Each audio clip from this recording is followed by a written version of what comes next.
예수님께서 십자가에서 죽으시고 장사되었습니다. 니고데모와 아리마대 사람 요셉에 의해서 시체가 내려져서 아리마대 사람 요셉이 사용하지 않았던 새 무덤에 예수님의 시체를 두었습니다. 당시 로마 사람들은 화장을 하고 이집트 사람들은 미라를 만들어 그렇게 보관을 했습니다. 그런데 유대인들의 경우에는 시체를 세마포로 싸고 그리고 윗머리 부분은 또 다른 세마포로 싸서 관에 넣지 않고 무덤에 그냥 안치하는 그 같은 방식으로 장사를 지냈습니다. 예수님께서는 내가 죽고 3일 만에 다시 부활할 거다라고 그렇게 말씀을 하셨습니다. 그런데 제자들의 경우에는 십자가에서 죽으시는 예수님을 보고 그들 속에 두려운 마음이 있어서 그 예수님의 약속의 말씀을 그들은 기억하지 못했습니다. 그런데 이 예수님의 말씀을 기억한 사람들이 있었습니다. 그들은 바로 종교 지도자들이었습니다. 예수가 십자가에서 죽는 것까지 봤습니다. 그런데도 마음이 놓이지 않습니다. 결국은 빌라도에게 가서 예수가 죽은 지 사흘 만에 부활할 거다라고 하는 말을 했는데 그 말이 이루어질 리는 없고 혹시라도 그의 제자들이 시체를 가지고 가고 다른 데 숨겨두고 예수가 부활했다라고 말할 수 있으니 군사를 세워서 이 무덤을 지키게 해달라라고 그렇게 요청을 합니다. 그러자 너희에게 군사가 있으니 너희들이 병사들을 지키게 하라라고 이야기를 해서 예수님의 무덤은 돌로 이 문 부분을 잘 막아두었을 뿐만 아니라 병사들이 지키고 있는 보통의 무덤과는 다른 아주 경계가 아주 삼엄했던 것 같은 장면을 우리가 생각해 볼 수 있습니다. 그런데 하나님께서 이와 같은 인간의 악함으로 종교 지도자들이 그들의 방식대로 예수의 시체를 지키고자 했으나 하나님께서는 그러한 인간의 계획들을 다 무산시키시고 사흘이 되었을 때 예수를 죽음의 자리에서 부활시키셨습니다. 많은 죽은 자들 가운데서 살아나게 하신 것이죠. 안식 후 첫날에 여자들이 무덤으로 달려갔습니다. 오늘 본문에 보면 막달라 마리아도 그 중에 한 사람이었습니다. 무덤에 가보니까 돌이 무덤에서 옮겨져 있습니다. 많이 놀랐을 것입니다. 그리고 그 같은 상황을 보고 제자들에게, 특별히 시몬 베드로와 예수님께서 사랑하는 제자에게 달려가서 예수님의 무덤에 돌문이 옮겨져 있다, 열려 있다라고 이야기를 했습니다. 그리고 사람들이 주님을 무덤에서 가져다가 어디다 두었는지 알지 못하겠다. 인간적으로 생각할 수 있는 그 같은 내용을 가지고 제자들에게 이야기를 해주었습니다. 그러자 베드로와 다른 제자가 무덤을 향해서 달려갑니다. 아주 사실적으로 그립니다. 둘이 같이 다름질하는데 다른 제자 요한이 먼저 무덤에 도착을 했습니다. 5절에 보시면 구부려서 세마포 놓인 것을 보았으나 들어가지는 않았습니다. 그리고 이어서 시몬 베드로가 따라와서 무덤에 바로 들어갔습니다. 그리고 세마포 들어가서 보았는데 세마포가 놓여 있는 것을 보았습니다. 그리고 머리에 쌌던 수건은 세마포와 함께 놓이지 않고 딴 곳에 쌌던 그대로 있는 것을 보았죠. 그제서야 무덤에 먼저 갔던 다른 제자, 우리가 생각할 때 요한이라고 생각되는 이 다른 제자가 들어가서 보고 믿더라라고 이야기를 합니다. 9절에 보면 그들은 성경에 그가 죽은 자 가운데서 다시 살아나야 하리라 하신 말씀을 아직 알지 못하였더라라고 그렇게 이야기를 합니다. 그리고 각자 자기 집으로 돌아갑니다. 오늘 이 내용은 예수님의 빈 무덤에 대한 이야기입니다. 비극에서 영광으로 하나님께서 놀랍게 역사하신 것을 보는 역사의 생생한 현장이죠.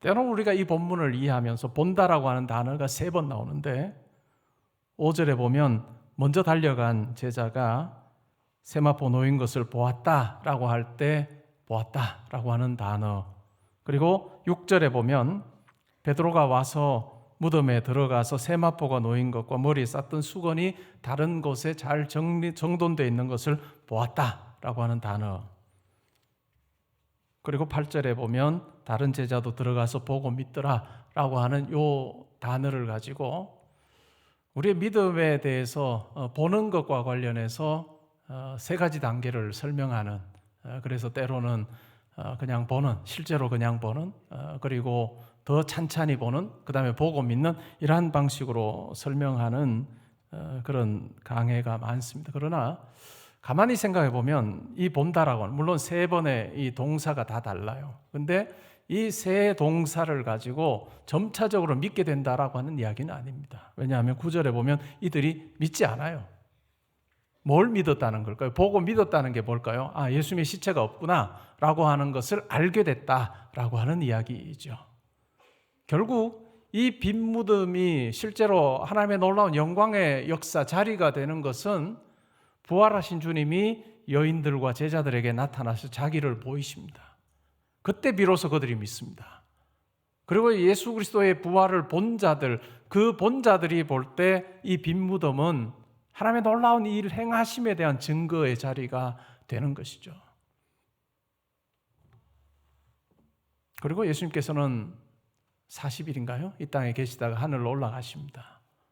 그리고 나서 제자들이, 사도들이 실제로 예수 그리스도의 죽으심과 부활에 대해서 증거합니다. 오순절날 성령이 강하게 그들 가운데 임하셔서 예수 그리스도의 죽음과 부활이 가지는 의미가 무엇인지를 그들로 하여금 깨닫게 하십니다.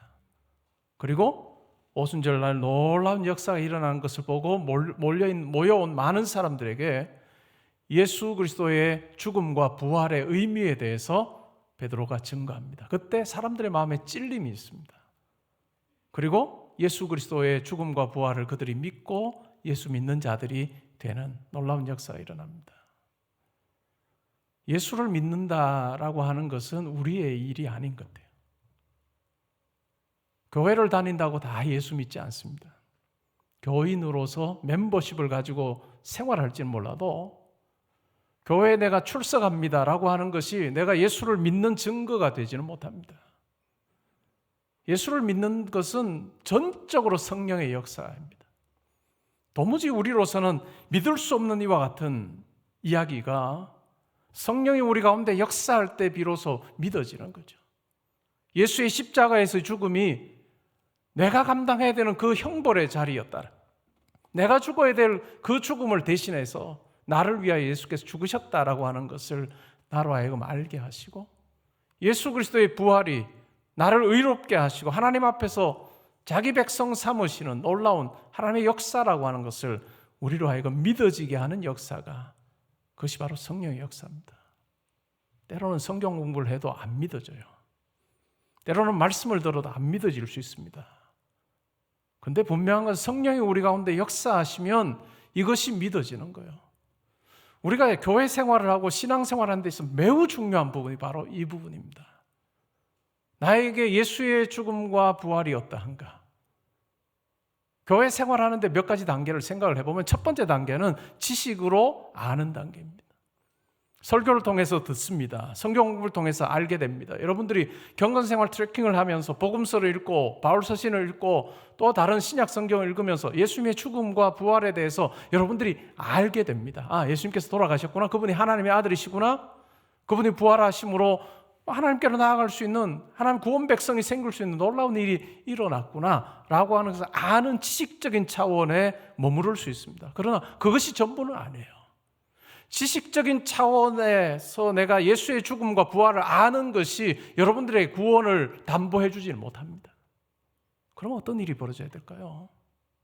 성령이 우리 가운데 역사하셔야 돼요. 성령이 우리 가운데 역사하셔서 예수의 죽으심과 부활이 믿어지도록 하는 그와 같은 역사가 일어나야 됩니다. 그럴 때 비로소 우리는 확신을 하게 되죠. 여러분, 우리의 방법대로 예수 믿기를 원하십니까? 예수를 고백하기를 원하십니까? 이렇게 하시면 됩니다. 이거 다 거짓말입니다. 그렇게 그런 줄 알았는데 한순간에 와르르 무너지는 것이 우리 신앙생활이에요. 결국은 우리가 생각할 게 뭐냐 하면 나는 과연 성령 안에 성령을 통해서 예수의 죽으심과 부활에 대해서 내가 믿는 자로 살고 있느냐라고 하는 걸 점검하는 것이 매우 중요해요. 지식적인 차원에서 이제는 확신하는 단계로, 이것은 내 노력이 아닌 성령의 놀라운 역사 가운데 일어나는 거예요. 그리고 그것이 또 전부가 아니에요. 확신, 예수께서 나를 위해 죽으셨다는 것, 부활하셨다는 것, 그리고 하나님이 살아계신다는 것, 내가 확신합니다는 그 차원에서 머물러서는 안 되고 이제는 신뢰하는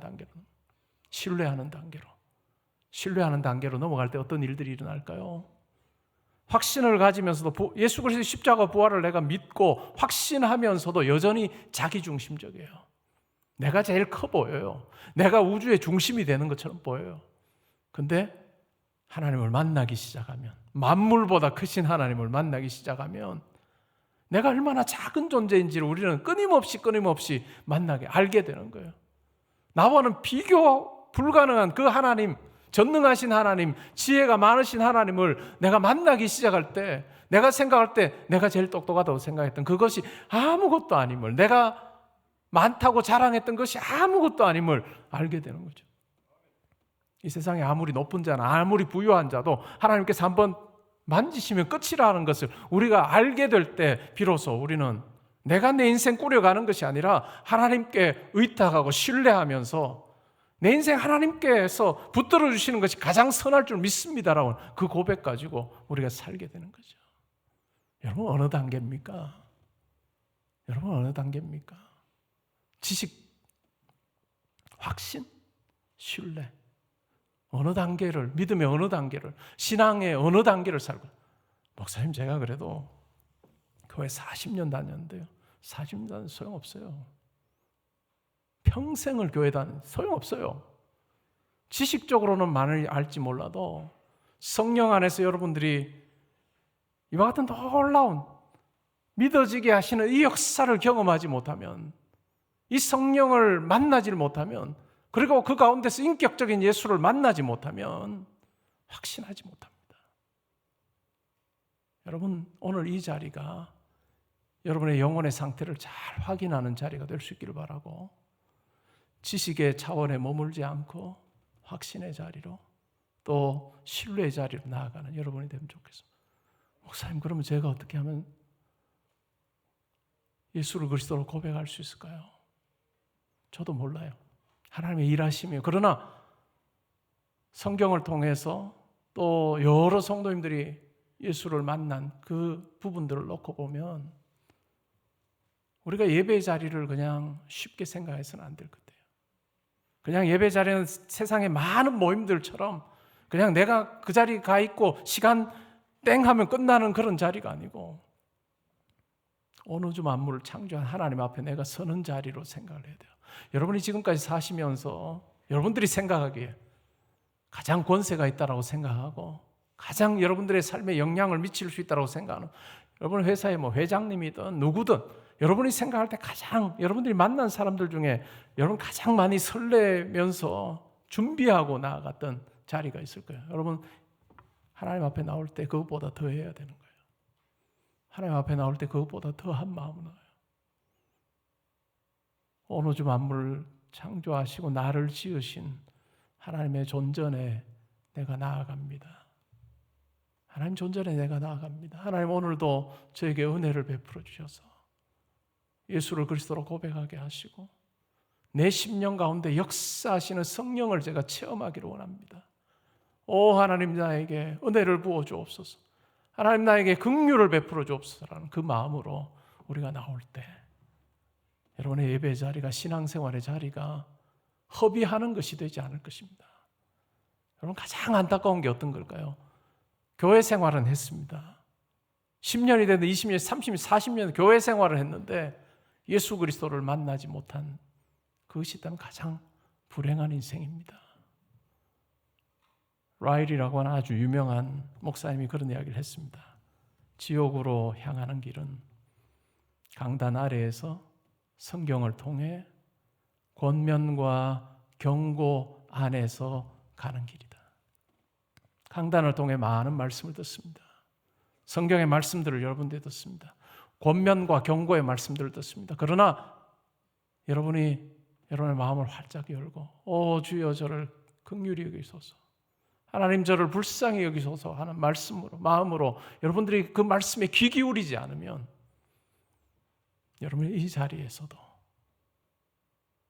천국을 향해서 여러분들이 간다는 아무도 보장할 수 없는 그런 길이라는 것을 우리가 다 알아차리면 좋겠습니다. 오늘 이 예배의 자리가 여러분 한 분 한 분이 성령께 간구함으로 오 성령이여 나를 도와주소서, 나를 붙들어 주셔서 예수가 그리스도임이, 예수의 죽으심과 부활이 나를 위한 사건임을 저로 하여금 믿게 하여 주시고 또한 확신하게 하시고 신뢰하며 만물보다 크신 하나님의 손에 내 인생이 붙들릴 때 내 인생이 그 안에 있을 때 가장 든든한 것임을 나를 고백하고 누리게 해주십시오라고 하는 그 고백이 있는 그 같은 우리의 예배의 자리가 되면 좋겠고 또한 성찬의 자리가 되면 좋겠습니다. 오늘 이 자리가 여러분의 일생에서 기억에 남는 자리가 되면 좋겠습니다. 예배의 자리에서 내가 하나님을 만났노라, 예수님을 내가 만났노라, 내 인생에서 선명하게 기억되는 그 같은 예배의 자리였노라 고백하는 그 같은 은혜가 있으시기를 주님의 이름으로 축복합니다. 아멘. 우리 찬양